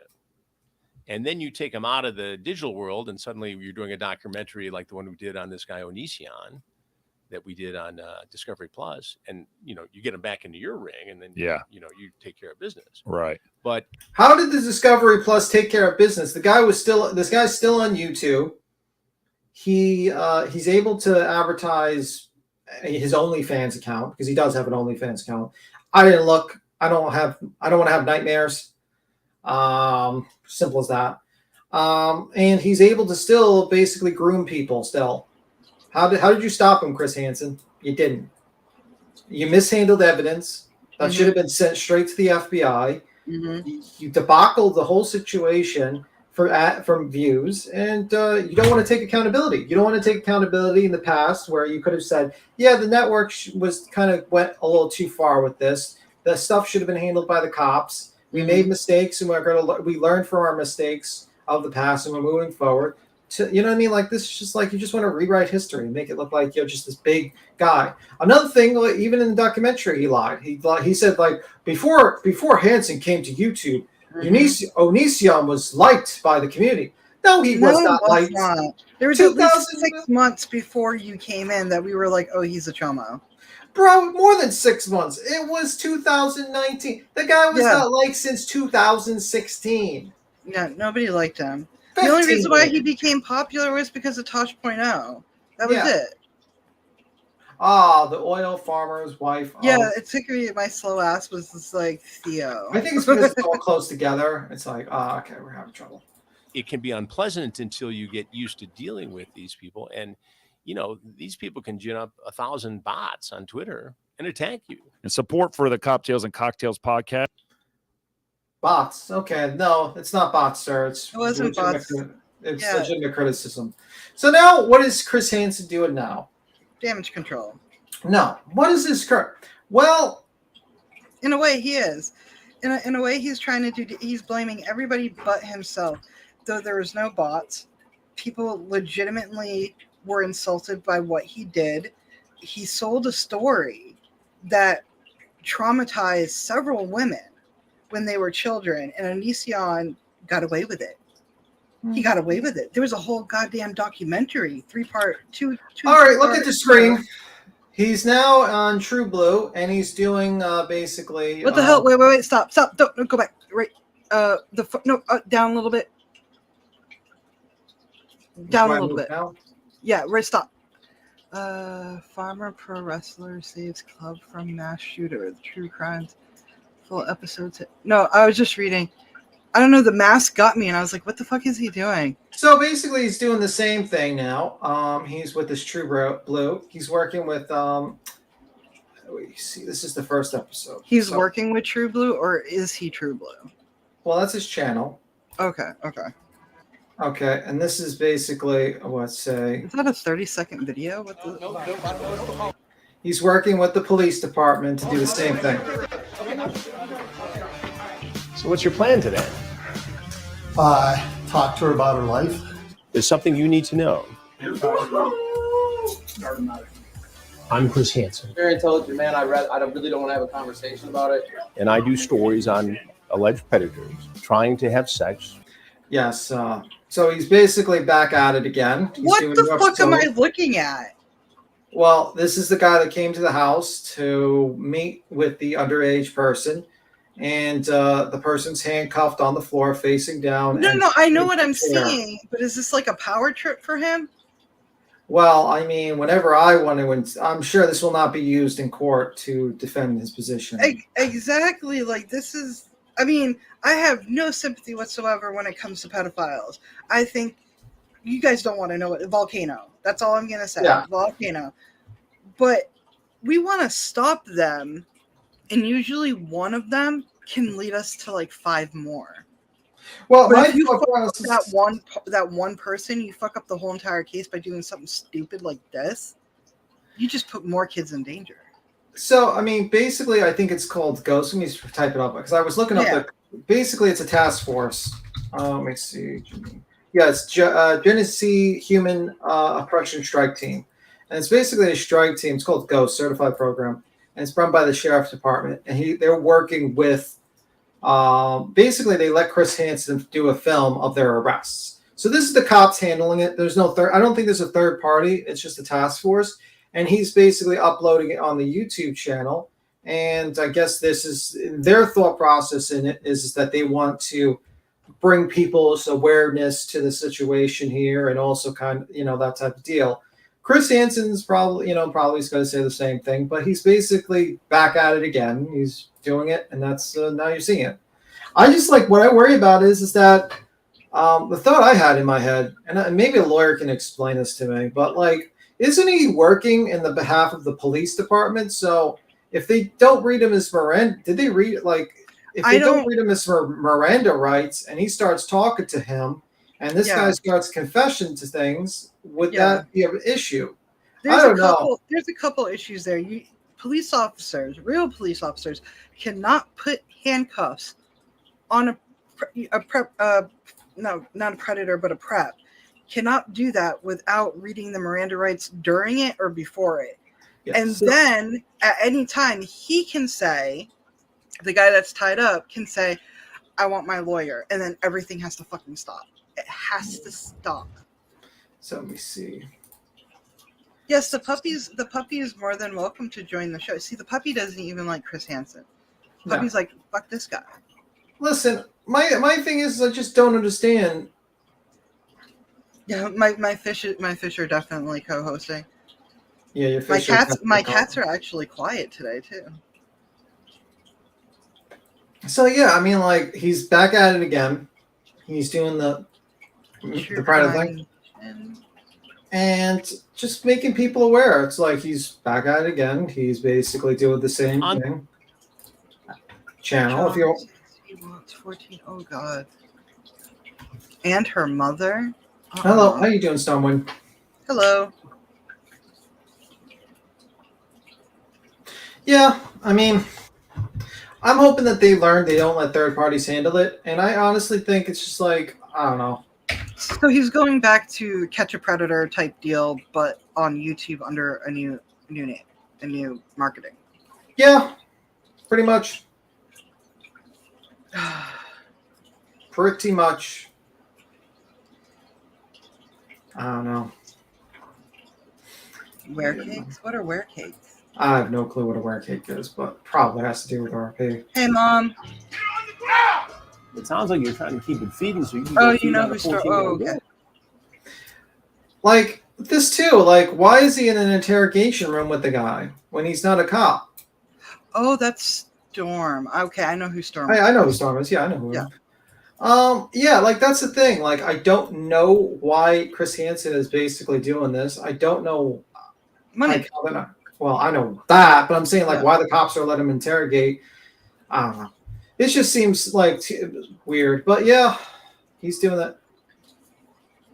A wear cake is like a cake that turns into, it's like a werewolf, but instead of a wolf, you get turned into a cake with teeth and you attack people. Yeah. But yeah. I don't like his hair. Hey, that's good hair. You can't like listen. How old is Chris Hansen? He's in his 50s, isn't he? 50s, maybe 60s. 63. Yeah, so he's almost in his. I mean, he looks 60s. good for 63. I mean, listen. Yeah. I'll be happy if I keep all my hair at 63. Listen, I don't mind. He looks good. I'm not going to diss him on his looks. But anyway, I just think like the guy. Hair. Listen, you see my hairstyle. I have kind of the same hairstyle. You're a very dapper man, though. Like, listen, don't insult the hairstyle. Me and Chris Hansen have the same Tim is hairstyle. very handsome. I'm very secure in my masculinity to say that Tim is very handsome. Yeah, I have the same haircut as Chris Hansen. So don't make fun of Chris Hansen's hair. Damn it. No, no. Damn it. No. But anyway. But no, I mean, I just wanted to show like the background. Yeah. I just wanted to show something could explain.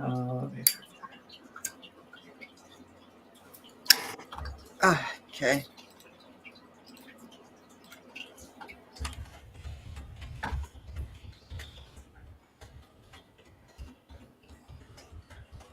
Nah, it's not that. There's no donation. I don't think there's a 501c3 for his company, Stormwind.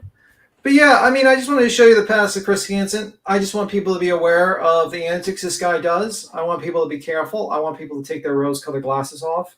Yeah. Maybe he's changed in the future. I mean, these are old. I haven't heard any shenanigans lately. But I think people need to be aware of his past shenanigans. And I think people need to, like, take away their rose-colored glasses with this guy and realize, you know, like, he's not perfect. He's not the savior of the universe. He's human. And he's made mistakes, and he doesn't even acknowledge those mistakes. And yeah, it is what it is. You have anything to add, Tony? No, we're getting close. We are actually. This is the show. Yeah, this is Our the 2 show. hours are up. Are we doing a part 4 on Hansen, or are we going to No, we're good. on Monday? unless he does something with the lab. This is Okay. if he starts doing true crime, we'll start going into we'll review and look at him. But be very careful of Hansen because he likes to lie. He Yeah. likes to twist the truth.